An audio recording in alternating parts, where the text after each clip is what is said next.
much campaigning do you expect to do for Deborah Maggard? Well, I'm gonna do an event for her here in a couple of weeks, and I did an event for Kevin Brooks yesterday. I mean, as it works, I mean, my life's fairly full, so I'm not going to be able to for any one candidate spend a whole lot of time, but where we can squeeze in an event for somebody, we're going to. We've asked you the same question multiple times, yeah. So I'm sure you get tired of answering it. But I guess what I wonder is, I mean, how interested are you in getting, more Republicans in the General Assembly, or is that really not the end in any of these? Well, I mean, I should be realistic. I think we've had a lot of big legislative accomplishments over the first two sessions, from tenure reform to charter reform to passing budgets to redoing TMAC. There's no doubt that has been easier because there have been more people on my team in the House and the Senate. I mean, that's just, I'd love to say it's all my winsome, intelligent approach to legislation, but the reality is when you have more people that are on your side, things tend to go a little easier. Well, is there any kind of modern in the middle? I mean, even with the guns and parking lots, yeah, I think so. But if you look at like team, initially it kind of was breaking down on party lines. Tenure was kind of broke down on party lines. I mean, some of the big things. Now, ultimately, we work to get it past that, but the initial break is always on party lines that we try to negotiate to get it in a better place. I guess what I mean is, in a perfect world, is it all Republicans, or is there a danger? No, because I mean, yeah. a place like Tennessee, you could probably do more.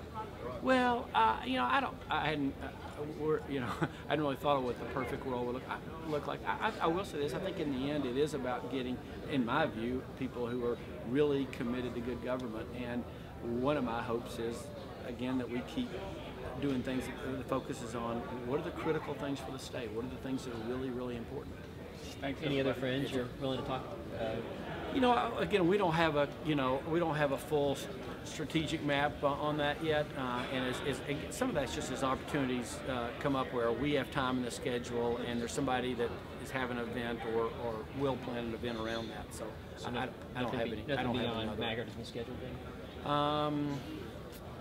Let me just. I want to make sure before I don't know of anybody else that we're doing an event for that you don't already know about. We're doing something for Richard Montgomery. I think everybody knows about that. And with Maggard, there'll be some others. Is the big concern you don't want to have somebody that's, even further to the right? Well, no, I mean, Deborah just asked us to help. She was the House caucus leader and did a really nice job during this session, I think, of helping us out on a lot of things. And so where we can't, there's 132 members, and however many of them, 65 or 6 are running right now. We obviously can't help everybody, but where we can, we're going to try to do that. But how much of it is, the guns and trunk stuff? I mean, she's taken a lot of heat from the firearms association. I thought she did take a lot of unmerited heat. I mean, I think anybody who would question Deborah's conservatism, I think, is missing something. But I mean, like I said, this isn't just about Deborah. It's about helping a lot of folks who we think can be, helpful to us in the process. Thanks, everybody.